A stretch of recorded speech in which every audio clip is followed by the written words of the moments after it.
بہت کم لوگوں کو اس کا اندازہ ہے اور بہت کم لوگوں کو یہ باتیں تفصیل کے ساتھ معلوم ہیں۔ الحمدللہ بہت ساری باتیں اس عاجز کو اتنی تفصیل کے ساتھ معلوم ہیں کہ اگر وہ ساری تفصیلات مجموع میں عرض کی جانے لگیں تو شاید کہنے والے کے لیے اپنے وجود کا خطرہ ہو جائے۔ اس وقت شیطانی گروہ اس قدر سرگرم ہے اور شیطانوں کو اللہ تعالیٰ نے پہلے کے مقابلے میں اتنی چھوٹ دی ہوئی ہے۔ بعض روایات سے معلوم ہوتا ہے کہ رسول اکرم صلی اللہ علیہ وسلم نے یہ بات ارشاد فرمائی تھی کہ بہت سارے سرکش جنوں کو، شیاطین کو سیدنا سلیمان علیہ السلام نے بند کر کے سمندر میں ڈال دیا تھا اور ان کی آزادی اور رہائی کی ایک مدت مقرر تھی۔ بعض روایات سے اندازہ ہوتا ہے کہ رسول اکرم صلی اللہ علیہ وسلم نے یہ ارشاد فرمایا کہ جب دجال کا خروج قریب آئے گا تو وہ جن رہا کر دیے جائیں گے، وہ شیاطین رہا کر دیے جائیں گے اور وہ سب دجال کے گروہ میں شامل ہو جائیں گے۔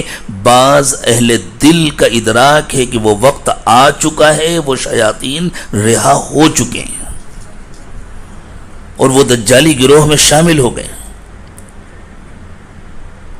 شیاطین کا خاص عمل ہوتا ہے جادو۔ بنی اسرائیل نے جب جادو کی نسبت سیدنا سلیمان علیہ السلام کی طرف کی، یہ بہت منتخب مجمع ہے، اس لیے میں صرف اشاروں میں گفتگو کر رہا ہوں۔ ہر بات کی تفصیل نہیں کی جا سکتی اور ہر بات کی تفصیل کرنا مناسب بھی نہیں ہوتا۔ جو لوگ ان اشاروں کو سمجھ سکیں انہی کے لیے یہ گفتگو ہو رہی ہے، جو نہ سمجھ سکیں وہ صبر کریں اور سمجھداروں پر اعتماد کریں۔ سیدنا سلیمان علیہ السلام کی جانب جب جادو کی نسبت کی گئی تو اللہ تعالیٰ نے ارشاد فرمایا وَمَا كَفَرَ سُلَيْمَانُ وَلَكِنَّ الشَّيَاطِينَ كَفَرُوا يُعَلِّمُونَ النَّاسَ السِّحْرَ۔ حضرت سلیمان نے کفر نہیں کیا، کفر تو شیاطین نے کیا تھا جو لوگوں کو جادو سکھاتے تھے۔ اس سے دو باتیں معلوم ہوئی، ایک تو یہ معلوم ہوا کہ جادو کا عمل انسان کو ایمان سے محروم کر دیتا ہے، اور دوسرے یہ معلوم ہوا کہ جادو خاص شیاطین کا عمل ہے۔ یہ شیاطین صرف جنات نہیں ہوتے، انسان بھی ہوتے ہیں۔ الذی یوسوس فی صدور الناس من الجنة والناس۔ اللہ تعالیٰ نے پناہ مانگنے کی تعلیم دی ہے۔ قل اعوذ برب الناس ملک الناس الہ الناس، اس صورت میں تو صرف ان جادوگروں کے شر سے پناہ مانگنے کی تعلیم دی گئی ہے، اور یہ جادو کرتے ہیں دلوں پر۔ یہ جس زمانے کا مسئلہ ہے، ہمارے نوجوان آتے ہیں، ہم کیا کریں، ہمارا دل چاہتا ہے کہ ہم معمولات کی پابندی کریں، ہم کر ہی نہیں پاتے۔ ہمارا دل چاہتا ہے کہ ہم نماز پڑھیں، ہم پڑھ ہی نہیں پاتے، نماز میں دل ہی نہیں لگتا، نماز کے لیے جانے کا دل نہیں چاہتا، گناہ چھوڑنا چاہتے ہیں لیکن چھوڑ نہیں پاتے۔ کہیں سے قلوب پر تصرف ہو رہا ہے۔ اللہ تعالیٰ نے پناہ مانگنے کا حکم دیا اپنی کتنی صفات کے ساتھ۔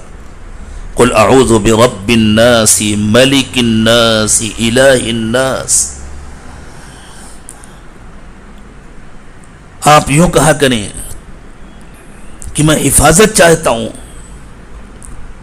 اس کی جو سب کا رب ہے، جو سب کا بادشاہ ہے، جو سب کا معبود ہے۔ کس چیز سے حفاظت چاہتا ہوں؟ من شر الوسواس الخناس، اس کے شر سے جو چھپ کر دلوں پر تصرف کرتا ہے۔ میں ترجمے میں تھوڑا سا تصرف کر رہا ہوں تاکہ بات واضح ہو جائے، بات پورے طور پر سمجھ میں آ جائے۔ میں اس کے شر سے پناہ چاہتا ہوں جو چھپ کر دلوں پر تصرف کرتا ہے۔ اور یہ کون لوگ ہوتے ہیں؟ من الجنۃ والناس۔ یہ صرف جنات نہیں ہوتے، یہ جنات بھی ہوتے ہیں، انسان بھی ہوتے ہیں۔ میں آگے ایک اور اشارہ کر دوں کہ اس وقت ایسے مراکز بنے ہوئے ہیں، ایسے مقامات ہیں، اور صرف ایک جگہ نہیں ہے، ہر جگہ ہیں، ہر طرف ہیں، ہر صوبے میں ہیں، ہر ضلع میں ہیں، جہاں ایسے جادوگر مسلسل بیٹھے ہوتے ہیں، 24 گھنٹے میں 1 سیکنڈ کا بھی انقطاع نہیں ہوتا ان کے عمل میں۔ میں تفصیل کے ساتھ جانتا ہوں، لیکن مجھ سے کوئی صاحب تفصیل پوچھنے کی کوشش نہ کریں، یہ باتیں ہر ایک کو بتلانے کی نہیں ہوتی، اور اس سے کم میں بات سمجھی نہیں جاتی، اس لیے میں نے اتنا عرض کر دیا، ورنہ اتنا بھی کہنے کی گنجائش نہیں ہوتی۔ وہاں یہ حال ہے کہ جب ڈیوٹی بدلتی ہے واقعی 24 گھنٹے میں، تو ایک جماعت آ کر بیٹھ جاتی ہے، اپنا کام شروع کر دیتی، تب پہلے والے اٹھ کر جاتے ہیں تاکہ 1 سیکنڈ کبھی انقطاع نہ ہونے پائے۔ ہمارے ملک میں بھی ہو رہا ہے، اسرائیل میں بھی ہو رہا ہے۔ سو رہے ہیں مسلمان، ایک ایک کو نشانہ بنایا جاتا ہے، ایک ایک کو، فلاں مسجد کے امام صاحب، فلاں محلے کے فلاں ذمہ دار، فلاں صاحب، فلاں دیندار، فلاں جماعت کے ذمہ دار، فلاں صاحب، فلاں مدرسے کے محتمم صاحب اور مفتی صاحب اور مدرس صاحب، اور یہ ایک ایک کو نشانہ بنایا جاتا ہے، اور عمومی طور پر بھی سب پر تصرف کیا جاتا ہے۔ یہ مسجد جھگڑے، یہ جماعتوں کے جھگڑے، یہ گھروں کے اندر کے جھگڑے، اور یہ جو سیلاب آیا ہوا ہے بے حیائی کا۔ اور نوجوانوں بہت ہوشیار رہو، فیس بک کے ذریعے اور یوٹیوب کے ذریعے بھی جادو کیا جاتا ہے۔ جس طرح اللہ والوں کے بیانات سننے سے ان کی روحانی توجہات سننے والوں کے دلوں پر اثر انداز ہوتی ہیں، بالکل اسی طرح بہت سارے پروگرام ہیں فیس بک میں اور یوٹیوب میں جن کو دیکھنے اور سننے سے جو منفی تصرفات کیے جا رہے ہیں وہ قلوب پر اثر انداز ہوتے ہیں۔ یہ سب کچھ ہو رہا ہے، اس سے بچ جانا انسان کے بس میں نہیں ہے۔ اللہ جس کو بچائے وہی بچ سکتا ہے۔